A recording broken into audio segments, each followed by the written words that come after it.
आपके साथ पुनीता सिंह। इस बुलेटिन में हम बात करेंगे क्यूबा पर।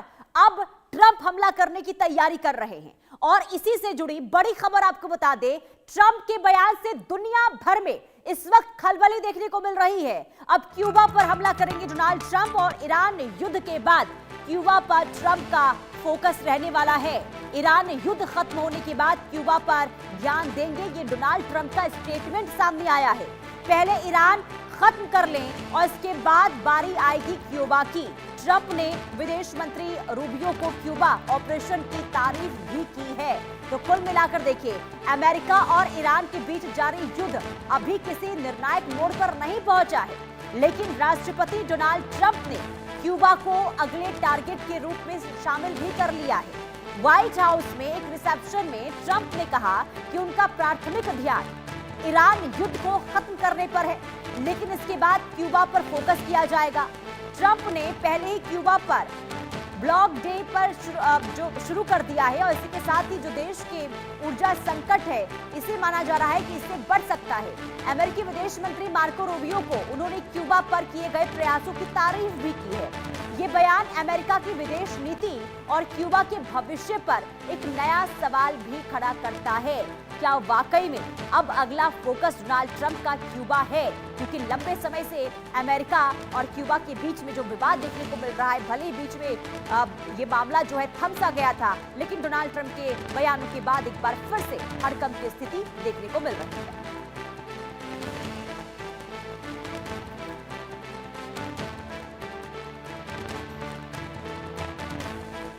तो ये बड़ी खबर आपको बता रहे हैं, ईरान युद्ध के बीच अब नए टारगेट को लेकर तैयारी डोनाल्ड ट्रंप की तरफ से हो रही है और डोनाल्ड ट्रंप की तरफ से ये बयान सामने आया है और ये कहा गया है कि पहले हम ईरान को खत्म करेंगे और इसके बाद हमारा फोकस होगा, हमारा टारगेट होगा क्यूबा। यानी कि क्यूबा को लेकर जो स्टेटमेंट दिया गया है, इसे लेकर खलबली जरूर मच गई है और कहीं ना कहीं जो मनमानी लगातार दिनों दिन इस वक्त डोनाल्ड ट्रंप की बढ़ती हुई नजर आ रही है, इसलिए आप ये समझ सकते हैं कि अगला कदम जब बयान सामने आया है कि ऑपरेशन क्यूबा को लेकर हम तैयारी कर रहे हैं, तो अब समझिए कि आगे किस तरीके से परिस्थिति पैदा करने की कोशिश डोनाल्ड ट्रंप की ओर से हो सकती है। क्योंकि इससे पहले वेनेजुएला में जिस तरीके से उनके द्वारा कदम उठाया गया और इसके बाद ईरान पर हमला करने को लेकर लंबे समय से बातचीत हुई और इसके बाद हमला कर दिया गया और अब क्यूबा को लेकर उनकी रणनीति जो है वो तैयार होती हुई नजर आ रही है।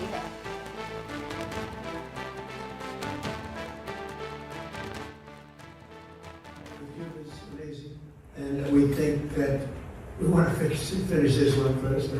That will be just a question of time before you and a lot of unbelievable people are going to be going back to Cuba. Hopefully not to stay. We want you back, and we don't want to lose you.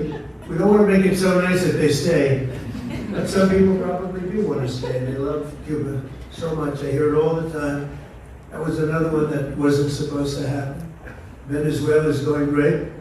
It's been stabilized. We have a wonderful person as your president-elect, Delcy Rodriguez, and she and her staff have been doing a fantastic job working with us. We've taken out hundreds of millions of barrels of oil, and it's going to Houston and various other places where it's being refined, and we're sending them back far more money than they've made in many years, and actually very shortly it'll be more money than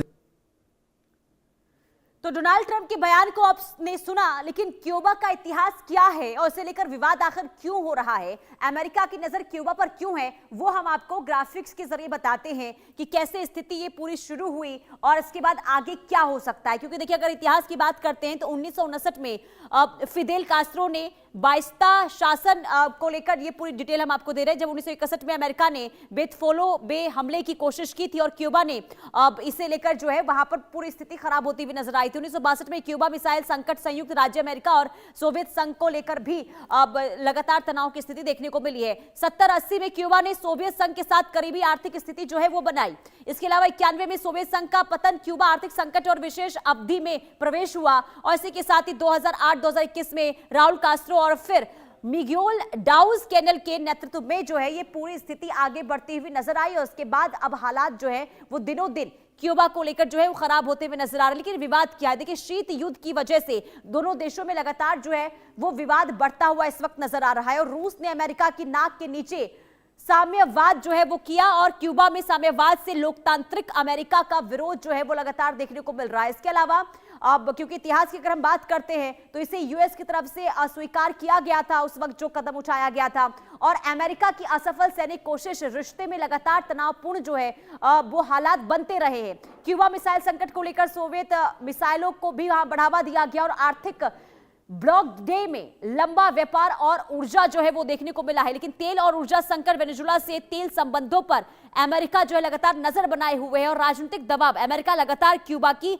नीतियों पर जो है दबाव बनाता रहा है। और इसी को लेकर अब डोनाल्ड ट्रंप जो हैं ये कहते हुए नजर आए हैं कि अब हमारा जो टारगेट है वो क्यूबा रहने वाला है। हालांकि इससे पहले मैं आपको ये बता दूं कि देखिए बीच में ये कोशिश जरूर हुई थी कि अमेरिका और क्यूबा के जो रिश्ते हैं वो बेहतर हो, और इसकी कोशिश जो है बराक ओबामा करते हुए नजर आए थे। लेकिन जब से सत्ता में राष्ट्रपति डोनाल्ड ट्रंप आए हैं अमेरिका के, तब से एक बार फिर से रिश्तों में तलखी जो है वो एक बार फिर से शुरू हो गई है और अमेरिका क्यूबा का जो विवाद है वो एक बार फिर से तल्ख होता हुआ नजर आ रहा है और तनावपूर्ण स्थिति इस वक्त देखने को मिल रही है। ब्रिगेडियर राजन जामवाल, डिफेंस एक्सपर्ट, हमारे साथ जुड़ चुके हैं। बहुत स्वागत है आपका सर इस चर्चा में। सबसे पहले तो आपने डोनाल्ड ट्रंप के इस स्टेटमेंट को सुना होगा जो क्यूबा को लेकर वो कहते हुए नजर आए हैं। इस स्टेटमेंट को आप किस तरीके से देख रहे हैं? क्या आगे मंशा नजर आ रही है डोनाल्ड ट्रंप की? डिक्लेयर कर दी थी क्यूबा के बारे में, इनफैक्ट जब वेनेजुला की बात हो रही थी तभी सर आपकी आवाज हम तक नहीं पहुंच रही है। एक मिनट, नहीं मेरा तो म्यूट नहीं है, मेरा चल रहा है। जी जी बोलिए सर। आ रही है आपको आवाज अभी? जी जी बोलिए। हाँ, मैंने कहा मंशा तो उन्होंने जब वेनेजुला का ऑपरेशन किया था तभी क्लियर कर दी थी, तभी उन्होंने क्यूबा का जिक्र किया था। In fact not only Cuba, Mexico और कुछ देशों का भी जिक्र किया था। बेसिकली जो वेस्टर्न हेमिस्फीयर है, यानी कि नॉर्थ अमेरिका, साउथ अमेरिका, ये दुनिया को बताना चाहता है भाई ये तो पूरा हमारा इलाका है जहां हम जो चाहे वो करेंगे। एंड इट वाज प्लानिंग कि वो उस इलाके में और हस्तक्षेप करे। ये तो इजराइल ने बीच में ईरान की तरफ खींच लिया, so they had to redirect their whole resources Iran की तरफ, बिकॉज इजराइल ने खींच लिया जो भी थी उनके पास, इंटेलिजेंस थी या क्या थी, कि जो ये क्लेम कर रहे हैं कि जल्दी ही बॉम्ब बनाने वाले थे, मतलब करके सो सारे रिसोर्सेज इधर डाइवर्ट कर दिए। एंड अभी वो बोल रहे हैं कि ईरान जब खत्म हो जाएगा उसके बाद हम क्यूबा की तरफ रुख करेंगे।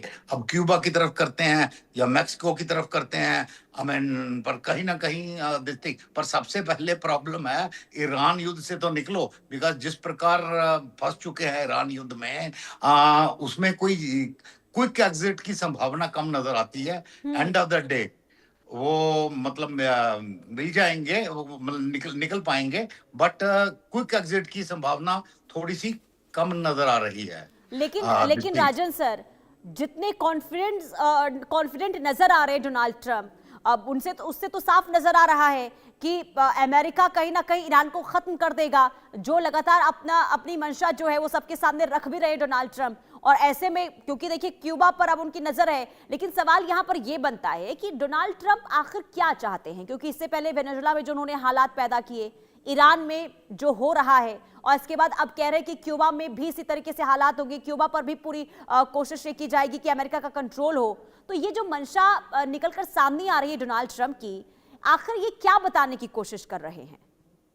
देखिए, वो कुछ नहीं कर रहे, अमेरिकन इकॉनमी को बचाने की कोशिश कर रहे हैं। 33 ट्रिलियन डॉलर का खर्च है, 1.2 ट्रिलियन डॉलर उसकी डेट सर्विसिंग है हर साल में। ये उससे ज्यादा है जितना वो अपने डिफेंस पे खर्च करता है, यानी डेट सर्विसिंग क्रॉस कर गई है। तो वो किसी भी तरीके से अमेरिका की इकॉनमी को बचाने की कोशिश कर रहे हैं।